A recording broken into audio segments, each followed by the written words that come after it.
people aren't searching for you. Mm. People are searching for a search term. And if you're not there and someone else is there with an equivalent product to the equivalent price, they are very changeable. That was a very prickly conversation to have.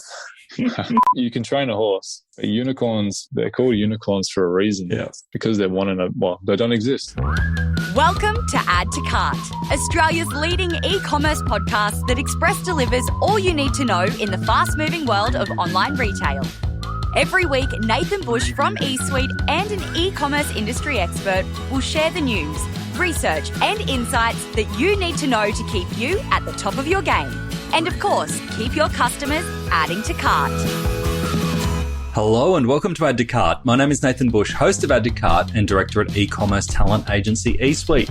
Today's guest used to play in Wayne Carey's number 18 jersey at the North Melbourne Kangaroos, but he's more well known for having recently sold his retail media business, CitrusAd, to Publicis for a very cool $200 million. It's more than any AFL contract going around. Brad Moran is the CEO and the founder of CitrusAd. They monetize the digital shelf of e-commerce retailing sites. Or, to put it simply, they take the old school grocery shelf buying and they make it accessible for online retailers so they can make additional revenue from the eyeballs that they attract.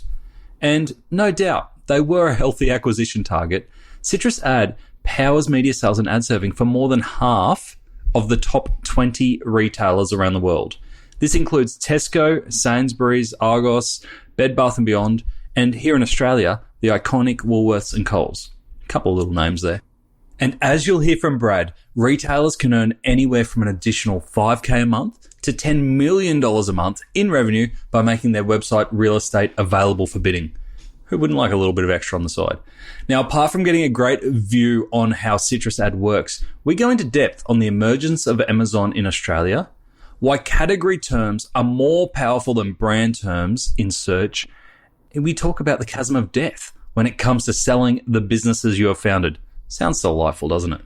Now, before we get to that, I have two little announcements. Bear with me. At eSuite, we are excited to be leading a team in MI Academy's Hack Games, and they're going to be happening this week. The theme is mental health in the modern workforce, something we're super passionate about. So if you want to join the virtual stream and come to the grand final to see all the team solutions, and of course, vote for Team eSuite, you can register to join and attend the grand final for free on Thursday, March the 3rd at 1:30 p.m. Just Google MI Academy Hack Games and you'll be able to do your registration and come along and join in on the grand final fun. And the second thing, our e-commerce accelerator course is open for enrollments and commences March 21. If you are a junior in e-commerce and looking to take your career to the next level, or if you come from other parts of retail like merchandising or project management and looking to get the foundations of e-commerce, this is the course for you. Head on over to esuitetalent.com.au/accelerator. That's esuitetalent.com.au/accelerator. And we've got heaps more info there. Better still, send this link to your boss. It's the perfect personal development. All right, let's get into it. Thanks to our partners, Shopify Plus and Signet. Here's our conversation with Brad Moran, founder of CitrusAd. Brad, welcome to Add to Cart. Yeah, thanks for having me, Nathan. No worries. Where do we find you today? I'm at home, as I've been for the past 3 years. I like how you had to look at your watch for that. Forgot what day it is, what time it is, and what month it is. Yeah. Since COVID, it's all kind of blended into one. So it's been good because it's helped rocketed the business, and being behind your desk saves you from jumping on a plane every 5 seconds. But, you occasionally get sick of looking at the same four walls every now and then. Change the paint color and, the wallpaper and the new desk and new screen every now and then is always nice. Yeah, exactly. No, well, we caught up, would have been 3 or 4 years ago now, obviously pre-COVID, and your world has just exploded since then. So I'm really keen to hear more around what that looks like. But for those who don't know CitrusAd, tell us what CitrusAd is and how you came up with the idea. CitrusAd is basically Google AdWords for retailers, retail e-commerce. So what we've done is basically monetize the digital shelf of e-commerce retailing sites. So retailers have been very, very good for many decades now at monetizing their in-store shelf space.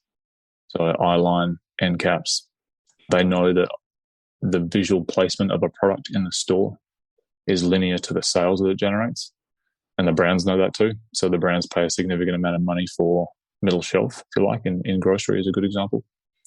And then where we identified a gap in the market is that when e-commerce started to become more prevalent and much larger in sort of saturation, retailers weren't quite prepared to monetize their online shelf space as well as their in-store. A lot more dynamic, a lot more technology needed. And so as these retailers were building out these, retail technology teams, they weren't quite there yet in terms of being able to monetize their online assets. So in short, what we do is we allow, Pepsi, Coke to bid and compete for top spots on Woolies.com when someone types in soft drink. So very similar to Google AdWords in terms of buying sponsored links at the top of the page according to search terms. And then obviously the product goes into much more depth than that, but at a high level, that's ultimately what we do. That gives retailers a nice source of revenue. And in particular for the grocery clients where we started and cut our teeth, and I'll talk about my previous business in a minute, grocery retailers hemorrhage cash when it comes to online because they've spent the last 10 years optimizing the in-store checkout process where they've basically eroded 5,000 people from the checkouts and made it all self-checkout, where you basically go in, fill your own basket, check out your own, scan your own products, grab your own bags, do your own fulfillment. So now with online e-commerce, it's the total opposite. So they've got to pay someone now to go and pick your order for you. Then they've got to pay some refrigerated truck driver to rent his truck and then deliver it to your door. So it becomes a very, very unprofitable exercise, which only exacerbated the need to try and monetize online and get some of that revenue back. Yeah. So, a lot of problem sort of solving there in terms of the overall market. And then we just saw a gap where we were obviously from an e-commerce background. So we built an e-com platform before Citrus in another life. And we saw firsthand the pain points that retailers had with cost. And we saw the pain points that brands had with having no visibility or control over where their product placements were online. So yeah, it makes sense. So that's kind of how we came up with the idea. So we're talking like if we really dumb the product down, I know there's a lot more depth to it, but we're talking about, say, your Woolworths or Dan Murphy's, and you've got a category or a subcategory page, being able to push up results based on revenue or ad spend from your suppliers or put promotional banners on those pages. Yeah, pretty much. The algorithm is very tweaked towards what the retailer wants. So over the past 5 years, we've learned what we thought retailers needed and what they actually wanted. Two very different things. But typically it was created as an auction where we would choose the most relevant products to go to the top of the page. So there'd be 15 brands competing with over 100 products, all competing for the word bottled water, for example. And then we would calculate, okay, who's got the highest cost per click and who's got the most amount of organic sales, who's most likely to get clicked on, give them a relevancy score, and then we would present them in relevancy order back to the retailer. They would then present them online. People click on them. As their clicks get generated, the retailers then make money from the clicks. So, gotcha. And these retailers, I'm assuming, very good retailers, but probably don't have the skills or the technology from a media organization or media platform point of view. Do they have to set the pricing and manage kind of the ad spend and ad schedule? Yeah, that's been one of the evolutions of the product over the past 4 years, was starting off with very much a buoyant, auction-based, very dynamic. And that was a shock to a lot of retailers. And we thought, that we were going in and just recreating Google, and Google had the model perfected, as did Facebook, as did LinkedIn and Instagram. But retail was not sold like that. It was sold on a tenancy basis. You buy this spot, particularly banner ads, because sponsored products weren't really around 4 years ago. But they would buy banner ads for, this particular subcategory, whether it be red wine, and they would buy it for a week or 2 weeks, rough estimated impressions, but there would be like a very, very set price. And so, we kind of started off in that very, very dynamic bleeding edge technology where Amazon was, and then slowly worked our way back to, actually, this is where retailers are really at now. And they would probably rather sell these spots on what we call a fixed tenancy basis, while still obviously incorporating all the relevancy and the algorithm and the costings and stuff. But ultimately what that does is it puts more control back in the retailer's hands, as opposed to having this very dynamic, very fluid auction that they have no control over. Or if at least they do want to have control, they've got to be very, very technical in how they do it. So So we offered a very niche product. And even though retailers were very savvy at selling media and have been for years on print and email and banner ads to a lesser degree, even though most of them still operate in spreadsheets when trying to work on those kind of calendars. But even our new inventory management tool is basically a glorified, it's not a glorified, it's a very sexy calendar view that lets you break down per ad spot, per search term, like all your inventory, and it just lets you book it out basically for the whole year. So, but yeah, it's been an interesting ride. We've learned a tremendous amount from retailers, and then we've just tried to adapt our product to what they want. So we've tried to look at it from their point of view as opposed to trying to shove our product down their throat. And we sort of said, okay, well, why aren't you buying it to start with? That was the first challenge. And then, okay, why aren't you using it as much as we thought you would? And then, once you get past those two questions, you start to realize that, hey, a lot of the clients resisted early days because of our pricing model. Mm-hmm. We took a rev share, and then we realized that even though the rev share was competitive, we thought it was coming off the bottom line of the merch teams. Mm. So that was a very prickly conversation to have. It doesn't matter how much value you're adding when you're seen as a cost of their revenues. It's not a very well liked scenario. And so when we turned to a SaaS model where we were just a technology cost, it was a different P&L altogether. Okay. We went to the technology P&L. Merch team don't even care about us anymore. So those little things, and then just the way that we've changed, the way that we work with retailers. So, we know that retailers like to sell things with forecasted predictability. They don't want to do too much manual work, but they also don't want to give too much control over to their suppliers. So it's finding that nice balance between what suppliers want is real-time reporting, hands on keyboards, and the ability to see like a single pane of glass where they can actually view that the media they spent actually went somewhere. And they can see which products are performing, which ones aren't, what incremental market share they've got. So that's their primary goal. And the retailer's primary goal is to generate an income, not lose complete control over their site, and make sure that the relevancy of the products and the banners that are being surfaced are complementary to the consumer experience, right?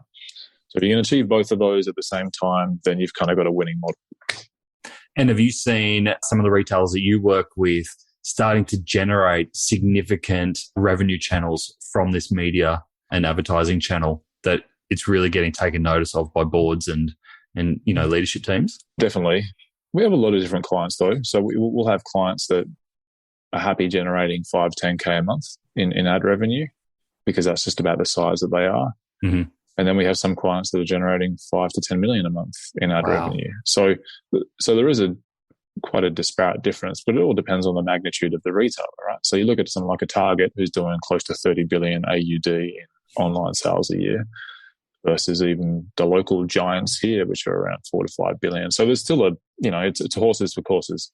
But I think that the common rule of thumb is that the product can still be used by smaller retailers. It's just on a smaller scale. And so when we changed from a rev share to a SaaS model, we catered for small retailers as well as the enterprise level retailers and try to make the integration that much easier so that they could all kind of all use the platform at various levels of size. So yeah, I think that there's still a lot more to be made in retail, and I think that the on-site piece, what we call retail media, is basically just the on-site, so on website or on digital touch points. Retail media as a whole is much bigger than what we just provide. It's off-site, it's offline channeling, in-store screens, print is still very prevalent in Australia and around the world. So there's a lot of channels that are still yet to be touched by our platform that a retailer's got to handle. So yeah, it's still, yeah. It makes a lot of sense, especially for those omni-channel retailers who have a website and they have huge amounts of traffic because they might have 100, 200, 1,000 stores, and they get a lot of traffic onto the site who are never intending to buy online. And if you can carve some revenue out of those customers who use online without intending to shop online, then that's a brilliant opportunity for additional revenue, right? Yeah, that's definitely one angle. I mean, one client that we work with is very open about the impact of online clicks to in-store sales. So, I mean, Woolies are fine because they publish this stuff with their cartology case studies. So I'm not talking out of school when I talk about Woolworths. So they know their data very, very well. And they know that the majority of the clicks online, I'm talking like 3/4 of the clicks online that don't convert into online customers, convert into in-store customers within 4 days.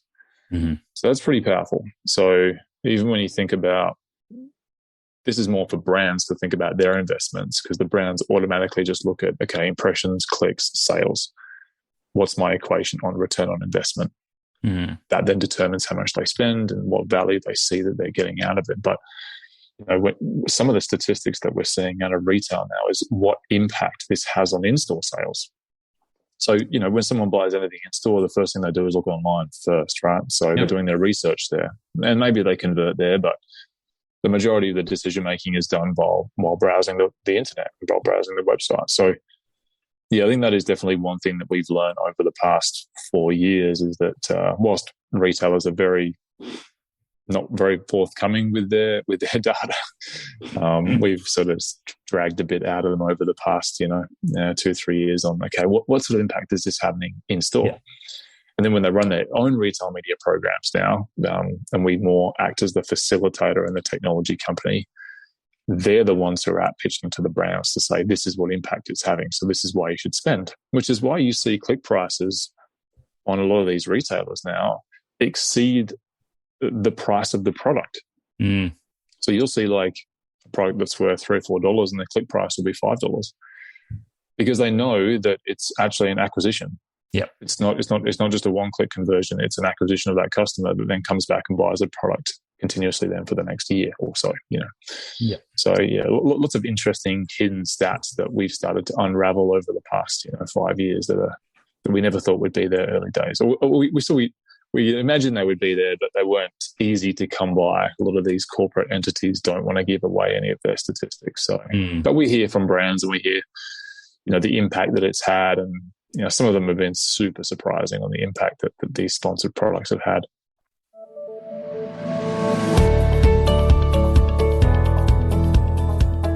Right now, online retail is changing rapidly, and it doesn't look like it's slowing down. And maybe it never will.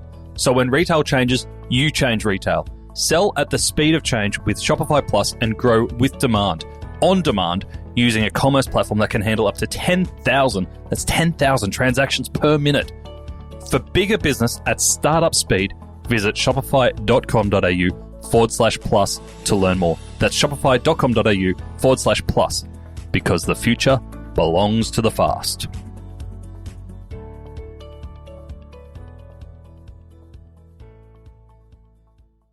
Is there a use case that you've come across that has surprised you in the way that they've approached or used CitrusAd? Yeah, look, I think from a retailer perspective, you kind of always intend for your product to be used a certain way. But then every now and then you get retailers that use it as a sort of like a CMS, so not really as an ad platform as we would intend for it to be used, but more of an effective, easy to use. Because what we pride ourselves on is the UI. So it's very, very intuitive, easy to use. So anyone could sort of click and create an ad and launch it. And then what we pride ourselves on is the dynamic real-time results. So every second your results are there. So if you place an ad on Woolies.com, you'll see the results instantaneously online. That wasn't just solving a problem for brands, that was solving a problem for retailers too. So, we found that they would push a lot of their private label products. Mm-hmm. So significant amount of revenue were generated from own brand, putting them to the top of the page, even though it was kind of detrimental to the overall paying brands. So that was something that we saw happen a lot. And then from a banner perspective, we would make it a little bit easier for them to load banners into the system and have, market share allocation. So I want this brand to have this amount of impressions on this particular search term for this month. And then we would just provide a system that would allow them to do that in a very easy, scalable fashion. So it almost became like an internal tool. Mm. So what it was intended for was actually just being used by the internal teams at the retailers, which is fine, which is great. So that's what we probably didn't really expect on the retailer side, but it's great because it's enabled us to learn more with them about how to make their life more efficient. And then also on on the brand side, we've had some awesome case studies where sponsored products alone are very, very effective. Even one of our very first customers, Dan Murphy's, when we first launched them 4 years ago, we launched with Moet Hennessy, with their vodka brands, and even a premium vodka, like Belvedere. You'd think, okay, pushing that to the top of the page, in some cases, not everyone's going to buy a $65 bottle of vodka, right? Because it's premium. But in 1 month, they took 6% market share. Because we could see, we had the stats, we could see their sales, and then we could see, okay, is it just an increase in their sales, or is it a decrease in other people's sales? And we saw that all the other brands decrease. And we built a case study off. Obviously, we left it very much. We didn't say who the other brands were or what products they were, but all in the same category, all in the same kind of price range. And we were, not that we did not expect it, but it was that when one of our first big launches and first big brands to work with, we were very surprised on how much that first row infiltrates or influences the purchase. So most retailers would tell you that first spot represents about 29% of clicks. That first row, about 50 to 70% of clicks, depending on the industry. And that first page of results, it's about 85 to 90% of all sales come from the first page. So it's not hard to believe when you think about Google and no one really scans past the fifth sponsored link, right? Yeah. But that's the kind of audience that you're dealing with. You're dealing with a convenience-based audience. And one of the other fascinating things that people couldn't get their head around, because we'd have this argument a lot with the big brands early days about you need sponsored products. And they would say, no, we don't. We're X brand. We have market share bigger than anybody else. And everyone just goes to the website to search for us. So we said, okay, no worries. So we'll get all your competitors on. And then slowly but surely, I won't say who it is, but everyone can probably guess who it is. It's in, it's a soft drink company in liquor. And slowly over 12 months, their market share just got eaten away, about 15% over the course of a year. And then all of a sudden, a year two, actually, we probably need to use this sponsored product thing. And the point I was getting to is when we looked at the top 100 search terms, if we just take grocery, for example, out of the top 100, there were only 2 search terms that were brand names. And the first one ranked at 93, and it's Coke. Obviously, you think Coke would be in there. Yeah. And the second one was Gatorade, actually, which I was quite surprised by. But yeah, so out of the top 100, people assume that consumers go to their websites and start typing in brand names, and brands assume that too. They think, people are searching for my product. But we work in the industry, and I guarantee if I put you on the spot and said, name 15 grocery brands, you'd struggle after about the first 3. You have to start really thinking. Yeah. So when you're on a website, the first thing that comes to mind is water, milk, bread, eggs, soft drink, lemonade. So you don't start thinking, okay, what brands do I know? Yeah. Schweppes, do I know how to even spell Schweppes? No, so people's habits actually very much surprised us. It's great because it matched the business model and what we told investors it would do. But it was really pleasing to sort of see. Oh, no, yeah, it was convenient for the business model. But it just reiterated to the brands that people aren't searching for you. People are searching for a search term. And if you're not there and someone else is there with an equivalent product to the equivalent price, they are very changeable. I think it's a great lesson, especially some of those stats that you shared around just paying attention to how you're ordering your product on those pages, because it is so critical. So even if you're not using advertising, to making sure that you're putting high margin product, high availability product right up top, because there's nothing worse than wasting that space. Oh, exactly. I mean, I'm talking in a B2B environment, right, where brands are fighting for that top spot, but it's no different to B2C. B2C, if you're selling, if it's Nike.com selling Nike products, or, the local version of Nike selling their own products, it's really important to know that the online shopper very rarely scans past the first page. Now, with the exception of, say, fashion. We know with fashion, unlike FMCG, with fashion, people will generally make 28 different clicks in a session. Wow. Because we were thinking, okay, everyone's going to have a click-through rate of 2 to 2.5%, conversion rate of around 50 to 60.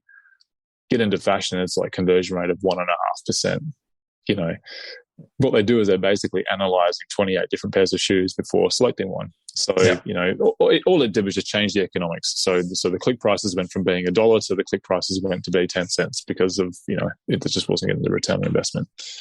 But overall, there's a general rule of thumb that if you're not putting your high margin, high selling products at the top, you're either going to run into out of stock issues as a B2B and B2C retailer. You're going to run into profit issues.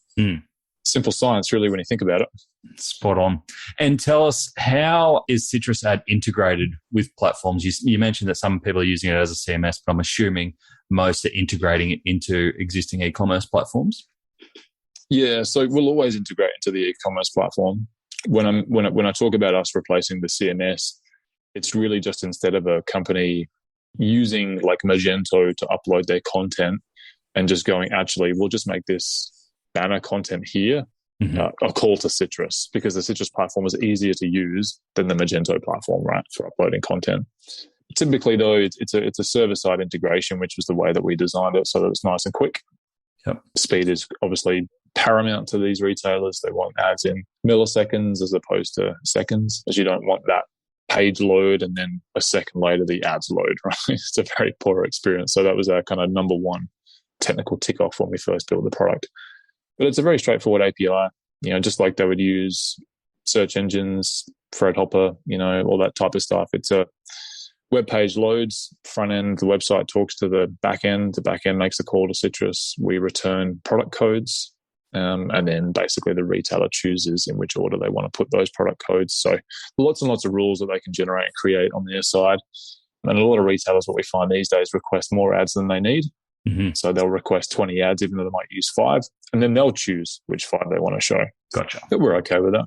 We know that every retailer wants to have influence in the way that they do it. So we're really just there to try and help retailers with the core infrastructure of ad serving. And as ad serving becomes more and more prevalent over the next 5 years, we're just the building blocks to help them, kind of get in the game, get on par with Amazon and eBay, and then give yourself a fighting chance to work with your suppliers and actually generate a decent amount of profit, because this is profitable revenue. This isn't sales revenue operating, at a 1% profit margin. This is all cream, right? So, that's it's effectively our business model now. Yeah, and I think what we've seen in the US, we've obviously seen that huge move for retailers moving to ad serving. You mentioned there Amazon, eBay, but we've also had like Walmart, Best Buy putting a lot of investment into this as a revenue channel. How do you compare where Australia is at to what you've seen overseas? So there's two things to that. Like if you look at the US market is a very outsourced market. So whereas Australia is not so much. And what I mean by an outsourced market is every one of our clients outside of the US just buy our technology and then they run it themselves. In the US, we have over 100 retail media sales and operations staff, where we basically take on the whole retail media program for them. We run it end to end. So we go and talk to the brands, we sell to them, we load the ads in, and at the end of the day, all we do is just cut the retailer a check. So where I was going with that point is that one of our major competitors had been in that market 5 years prior to us. And that's probably why the US is 5 years ahead, because Amazon obviously was the catalyst. Amazon's a big beast in the US. Obviously, they're a bit further ahead there than they are here. But the catalysts for change happened in the US far quicker than they did here. So HookLogic, which was our original competitor over in the US, they used a JavaScript technology to kind of paste ads on a site, normally at the bottom, and then they kind of moved their way up to the top once they realized that the relevancy aspect was so important. But that market was just educated far quicker than the market here. Like in the market here, we were doing the educating. So when we started, it was very much an educational thing. 5 years on, I would say that the retailers that have done it well, the Coles, the Woolworths, the Officeworks, the Iconics, the guys that are really invested in retail media programs are on par with the US guys. Pound for pound, probably bigger, better, I think, because they control it themselves. So the retailer always owns the power in the relationship. Now, they shouldn't abuse that power, but they definitely own it. In the US, the problem is when you have an outsourced team looking after everything, we lose a bit of that power because we're not the retailer. So we're having to sell on like features and benefits, which is the way you should be selling. But often, here a retailer will say, well, that's the price and you're doing it whether you like it or not. So I mean, kudos to the retailers for building that level of authority. But that's also an advantage for the Australian retailers too, because a lot of the industries here are duopolies.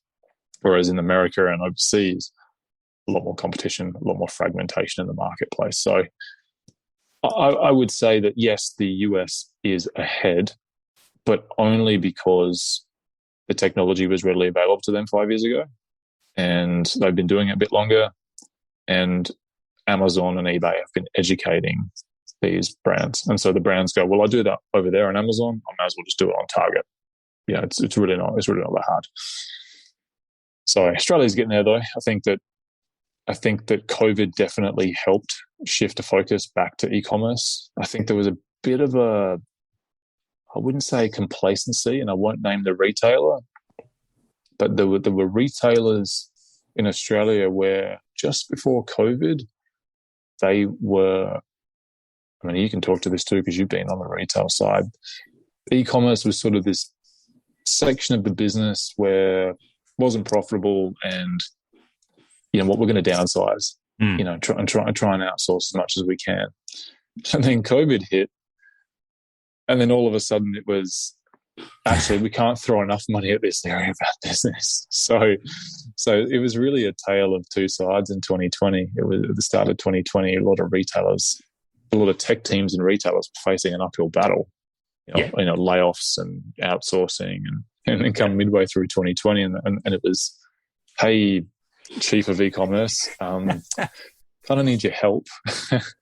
How much money do you need? And here's an open checkbook. And it was a bit like that. And globally, it was a little bit the same. But people look at our business and go, oh, COVID really helped you guys, and you kind of skyrocketed. And like, to be honest, if we'd have had all of our 95 clients onboarded before COVID happened, I would agree with that statement.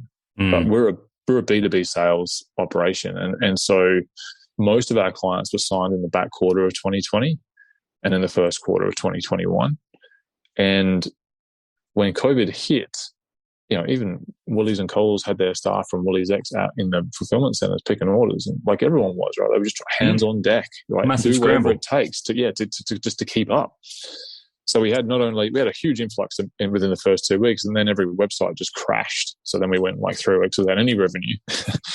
And then we had this 6-month lull of retailers just didn't have time to talk to you because they were so focused on, what does this mean for our business? Are we ever going to be able to open stores again? Like, I've got no time to think about this monetization product. Yeah. Towards the end of the year, when things started to settle, then I think we had about 25 RFPs in 1 month hit us. So yeah, it was kind of a bit of a catapult. But yeah. And you talked about the last couple of years, but going forward, I saw a quote from you that said Australian retailers have a 12-month window to deliver retail media platforms. What do you mean by that, and why the urgency over the next 12 months, do you think? We knew that was definitely going to be a question, and unpack that statement that should try and light a fire in Australian retailers. To no benefit to us, of course. It's completely unbiased opinion, don't you? Give the people something to write about. Exactly. But the reality is, if you and stay with me because I'm going to go on a bit of a journey here, but what we've talked about is brands gravitating towards, they're way more sophisticated these days than they were 5 years ago. And they think about retail media globally now. So you've got these global teams, P&G, Unilever, all the agencies are now thinking about this on a macro level. And so retail media is the first place that a lot of brands think about spending their money. So it's the lowest funnel. So it's the most effective place that they can put money. Once they've exhausted it, because it's not a big channel, and in the reality of things, we like to think that we're Google and Facebook, and we're super relevant, but we're super small, when you think about it. But it's the first place that brands put their money. So importance, tick, right? So what they want, though, is they also want the transparency. So it's not just about the spend, it's also about the results, it's the connectivity to the outside web. And these are the things that Amazon and eBay do really well.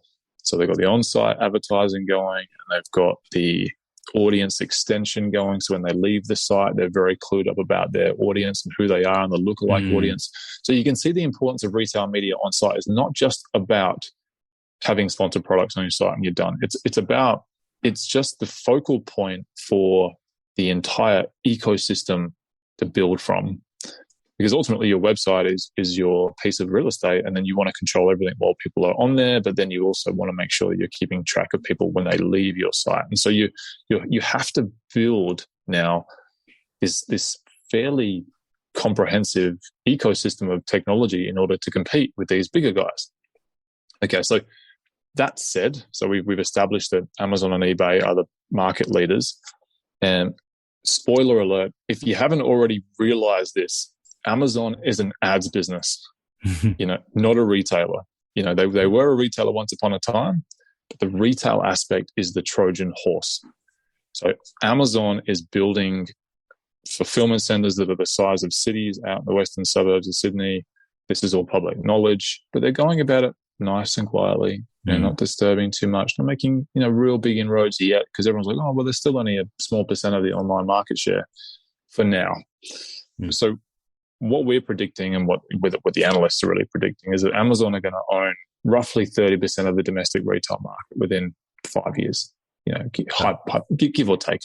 But what that means is that because of their sophistication in the ads side, they're probably going to own at least 30 to 50% of all the ad revenue, because they're very good at explaining the value of the ads that they produce and the ads that end up kind of branching off Amazon to bring people back onto Amazon. So the value that they provide to brands is significantly better than most retailers around the world because of the amount of data that they have, right? And is that for stocked products as well as non-stocked products? Is that general advertising, or is it only product-based advertising?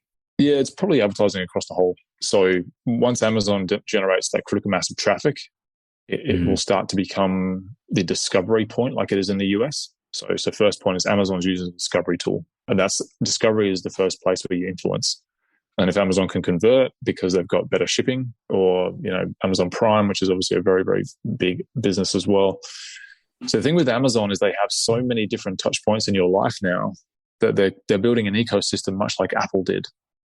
So if it wasn't just the, Apple device that got you, it was the iTunes, it was then the iPad, the Mac, all the different touch points that Apple had in your life. It was very, very hard to get out of their network once you're in it. Amazon's no different. And so when we put that timeline on, we were working back. And if we say one more statement before I get into the timelines, like once Amazon has that magnitude of ad spend, which is basically pure profit, what that's going to do is just continue to fuel its explosive growth. So they're going to continue to lower their prices and cut Australian retailers off, one by one, by offering faster shipping, better value add, and lower prices, because it's going to be subsidized by the ads business, which is so successful. Can I just remind you that we're here to inspire people to create their e-commerce business? Look, I'm just it's why I said hang with me for a minute. All right, it's all making sense. Given the chance to create my own packaging, I'm not sure I'd be able to refrain from creating a box with my winking mustached face all over it. But for the team over at Liquorloot, who sell premium gin and whiskey tasters, discretion was key. During COVID, their orders increased tenfold and made their delivery items hot property for hot hands. This is why they switched from padded mailer bags to Signet's own bubble mailer bags, and along the way, reduced their packaging costs by 30%. It allowed Liquorloot to keep up with orders, save costs, and stop the looting. Visit signet.net.au/blog to find out more. So if we think about what we've covered is Amazon's an ad business, just like eBay. They're growing the Trojan horse over the next 5 years. They will represent 30% of retail, whether you like it or not. Maybe more, hopefully not more though. And they're going to capture a significant amount of that digital ad spend, right? So there's some of the facts. which I don't go toe to toe with anyone and argue with, right? I mean, I don't like it as much as the next guy because I don't like these international conglomerates coming into Australia and basically dominating the Australian market. I'd love to see the government put in, as they do, because they government backed us, but I'd love to see the government giving subsidies to, retailers like Woolies and Coles to adopt local technology like ours, or back Amazon equivalents, like they do in China, right? It's a, whilst everyone looks at China and goes, they're separate to the rest of the world. What China has done is they've protected themselves from capitalistic massive conglomerates coming in and taking over their country. So you got to respect that and what they've done. Difficult to do, but they've done it. So so going back to the 12 months, right? So if we work backwards and say, 2027 is D-Day, without making it too dramatic. So if you want to compete with Amazon when it gets to D-Day, you've probably got to be competing with them for about 2 years prior to that. So now we're looking at a 3-year window. And if you look at, by year 3, you've got to have a good technological retail media platform that touches both on-site, off-site, data. Maybe they're getting into your in-store merchandising as well, because we see retail media as just, we're at like the 5% end of the big iceberg that is retail media dollars. Like it takes about 18 months to grow a good digital program like ours. That's after you've signed your contract, right? So let's forget the 6 to 27 months to sign a contract. The courting period? Yep, the courting period. It does take about 18 months, and that's a good retailer. So I know that sounds like a long time, particularly for us when I'm trying to sell our product here. If I'm trying to sell you, I'm trying to say, hey, we'll get you up and running in 5 days. We can, but the reality is it takes a while for your merchandising team, your management team, and your suppliers to all get in sync about how this is changing the core fabric of the business. So when you distill it down then, so you've gone, you need 2 years of solid competing. It takes about 18 months to actually build this program. Really only leaves you with sort of 6 to 12 months to sort of formulate your strategy. So what I meant by kind of calling the Australians in their 12-month window is not, hey, you got to go out and compete with Amazon by the 12-month mark. It's, you need to start thinking about how you're going to compete with what is primarily a tech company with an ads business that is just selling product like yours. Yeah. So unless you're at least thinking like them and thinking about how to combat them, you are going to be in strife. And even though 5 years sounds like a long time, it will come around like that. Like it'd be here tomorrow, and you'd be like, oh, what happened? 30% of my sales are gone. And maybe that's not a big number, but 30% is enough to erode all of your profit. So you're basically out of business again. Yeah. Not to mention the headwinds that we're going to run into this year with interest rates going up, product sales probably going down. We won't go there because we're trying to remain positive. What a time to be alive. Yeah, it's a great time. So it's a great time to sell a business too, because you can't travel, you can't buy a car, and you can't buy a house. So it's like awesome. So I've picked my timing really well. So what do retailers have the choice to do, right? They build something themselves, they buy something, or they partner with someone. Yeah. Because they just, like, it's very, very difficult to do themselves. And if the likes of the Woolies and Coles and Target and Tesco and Sainsbury's and Argos and Bed Bath Beyond, like the biggest retailers in the world, work with us, it's no shame in saying, well, actually, we need to partner with someone rather than try and do it ourselves, because at the end of the day, there are about 50 different tech platforms you've got to worry about in the next 5 years, and this is just one of them. So you can't build them all. The reality is no one's left to buy, and build, well, that's very dangerous. I wouldn't advise that. But yes. Because you're already 5 years behind. And if you are establishing it as a retail channel, you've got to invest somewhere, because there's no product, there's nothing else. So you've got to, if you get the technology right and you get that up and running quickly, then that seems to be the natural place. So you've obviously painted a really compelling picture for what the future of retail media looks like over the next 5 years. And Great Success mentioned some of those clients that you're working with. You cashed in last year with Publicis Group for over $200 million is what I read. What made you cash in at that point? Wouldn't you realize that money isn't everything in life? A lot of our investors certainly wanted the unicorn. Everyone does, right? It's when investors look at you in tech, they think you could just be like Canva, or you could be like Afterpay, or like everybody else. But the reality is, when you realize that you're a B2B enterprise level software system, it's a slow growth. You kind of have, we had explosive growth for a while, but then it's a slow burn because the B2B enterprise level market is quite small. So our total addressable market is small. And so they're look, big, long deals, I could imagine. Oh, yeah. I mean, it took 2.5 years to get the Australian guys on board. So, but that's what it takes. But once you get them, the next ones become quicker.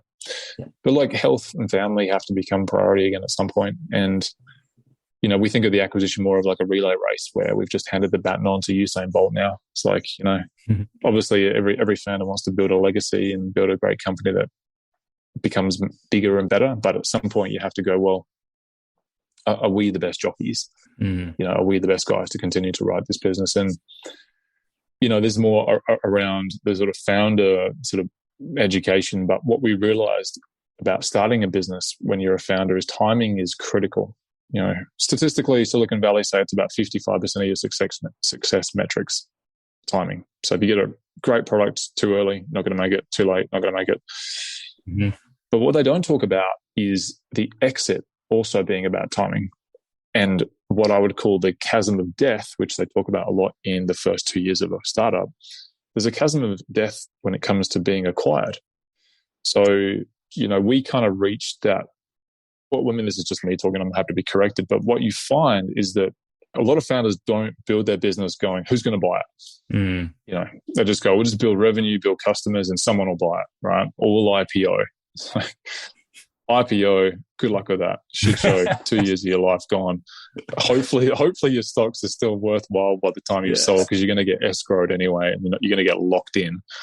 So what people don't talk about is the chasm of death when it comes to actually selling your business. And what we quickly worked out was that kind of that 0 to 250 million AUD mark, which is around a couple hundred million American, there are a lot of business that will take a risk on buying you and a punt, right? So obviously those with big balance sheets. And then once you get over 200 million, there's this sort of chasm of death or no man's land where you're not quite big enough for Google to buy you, or Microsoft or Amazon or any of these big guys, because what they want to buy, and again, I'm not their corporate development teams, but what I can assume is they want to buy established businesses that they don't have to babysit because they're too big and too important. And they would rather cut a $5 billion check for a Magento that's a working established business. And put a sticker over the top of it. Correct. Then rather than spend $300 to $500 million on a business that still in its maybe 5th, 6th, 7th year, still got a bit of risk associated with it, because all it does is distract them. So it's not worth the distraction. So when you think about, forget the money, it's all about the distraction for a business, because the first thing you do when you get acquired is you get integrated into their business. So how many resources do they need to put around your business to focus on making it a success? And so you end up with this, okay, do we keep going? And one answer is, okay, if you keep going, cool, our revenues kept growing the way we said they would, and our revenues are much more valuable now than when we got acquired. But revenue isn't always linear to the value of your business, right? Because what happens is you have these windows where acquirers come, and then those windows close. Because in retail media, we had a very cool product. We'd got saturation of a market in a very short period of time. And we built kind of the flavor of the month, right? We were the flavor of the month. Retail media coming out of the back of COVID, it was like cream on top of the cake. It was like the place to be. But what we also realized from previous experiences is that buyers come and they go, okay, we need to buy something now. If they don't buy you, they'll buy something else, or they'll build something else, or they'll partner with someone else. But either way, their strategy keeps going. And so, there's a lot of reasons why we sold, but when you distill it down into kind of 3 core components, one is we really liked the buyer. We thought that they would do great by our business and great by our clients and our staff. And we've had 100% retention of staff and clients since we got bought. So that's a pretty good tick, I guess. Yeah. So we're pretty happy with the decision that we made, and kudos to publicists for making our lives easier. The second thing is, don't be greedy. For us, that was enough. It was more than enough.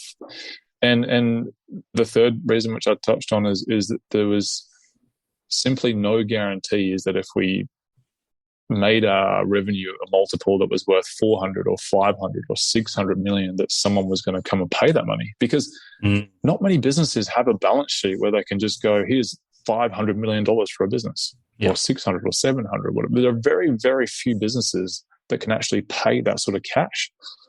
And so, so we made an educated decision to go, you know what, we can be selfish and try and double down and go for another 5 years trying to build this thing into a unicorn at the risk of blowing all of it. Because we're competing against Google now, we're competing against Microsoft. You may have heard of these companies. They're a little bit bigger than us, just a little.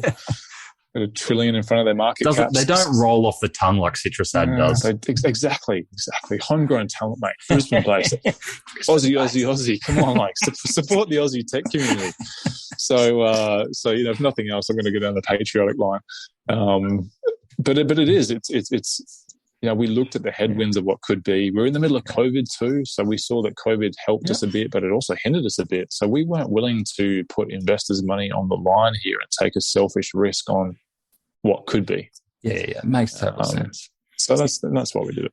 You've given great insight there. Thank you for taking us on that journey, because it's fascinating to see the decision-making process for a situation that many of us will never be in. So I think that's a very timely question. You mentioned there that money is, you can be too greedy, that money's not the answer to all problems.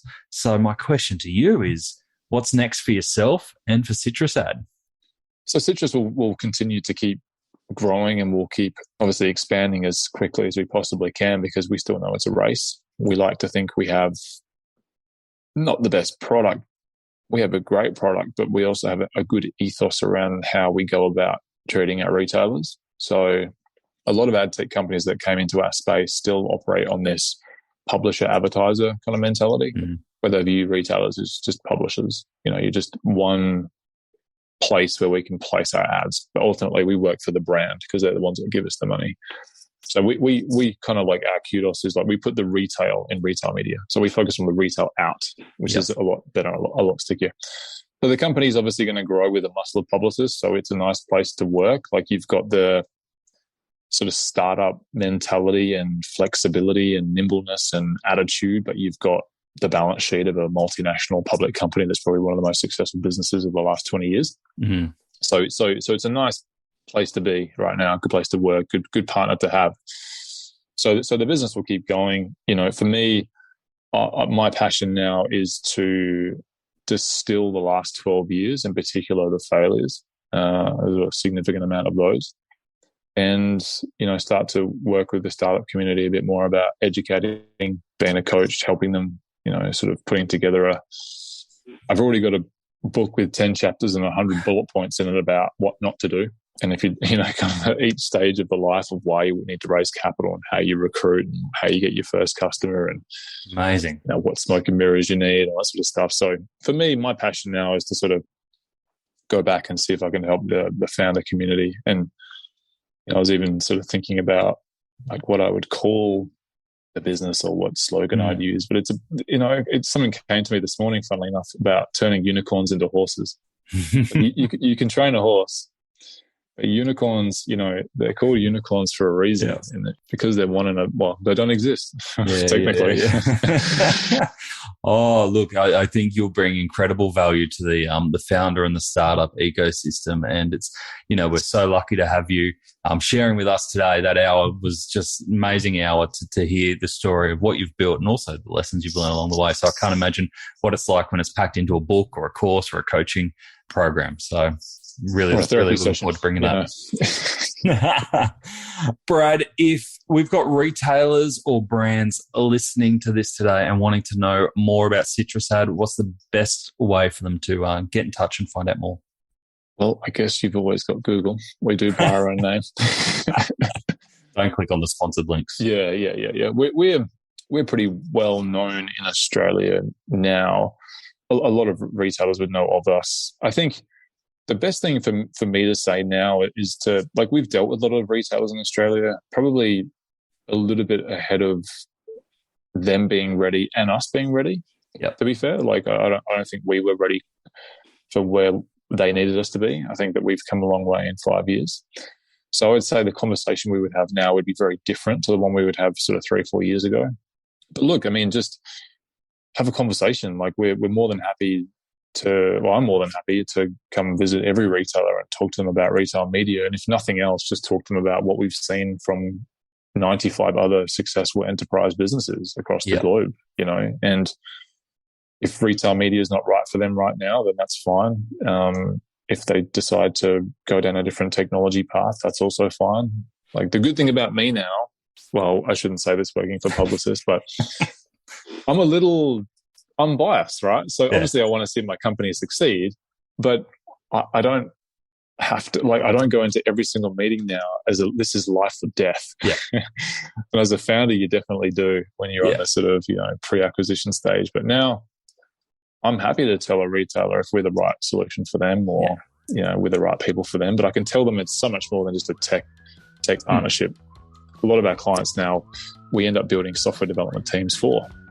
Yeah. So, we'll have a tech contract, which is ad serving, and then we'll have a services contract, which is basically help us solve a lot of our technical problems by building software for us. So, look, CitrusAd, go online, type it in. I'm sure you'll find me or it somewhere. Hit me up on LinkedIn. Happy to chat to anybody, anytime. Founder, starting your first business, whether you're a retailer with $10 worth of sales a month, or it's a very generous but dangerous proposition. It is. But I'm happy to do it. Of course, JB Hi-Fi and the rest of them, if they want to talk to, I'm happy to talk to those guys as well. Yeah. Great stuff, Brad. Thank you for joining us today. All right. Thanks for having us. Like I said, I was lucky enough to meet Brad a few years ago, but obviously the world and the opportunity of media in retail has moved so quickly since then. And it was really great to hear where CitrusAd and Brad are at now. Here are the 3 biggest takeaways that I took from that conversation. Number 1, the power of that first row. I think we all inherently know it, but when Brad says that they see the first row of product on a category or a subcategory page result in 50 to 70% of the clicks, and 85 to 90% of all sales come from the first page, that's a huge proportion when you hear it in those numbers. So even if you are not monetizing it through ad networks, you want to make sure that these rows are populated with product that is 1, available, and 2, profitable. Number 2, Amazon creep. Brad painted a detailed, if not a little grim, picture of Amazon in Australia. His prediction? Amazon is going to own 30% of the Australian retail market within 5 years. Now, whether they're a direct competitor to you or not, this will have an impact. From where customers start their search to the shifting fulfillment expectations. So really great idea to get ahead of the game by differentiating your product and your brand right now. And the third one, exit timing. Brad spoke about the chasm of death for planning an exit from your business. And it sounds like he had this point mapped out a long time before he got to it. Not too small, not too big, enough to be able to hand it over to someone who can boost the growth. And the part I really loved, he knew when it was time to reprioritize health and family. Your business doesn't have to be you forever. If you don't have an exit strategy in your business, now's the time to start thinking about it. To get the highlights of today's episode, head on over to addtocart.com.au and sign up for our free newsletter. Each Tuesday, we will send Monday's episode summary, links, and discount codes for you to go next level on.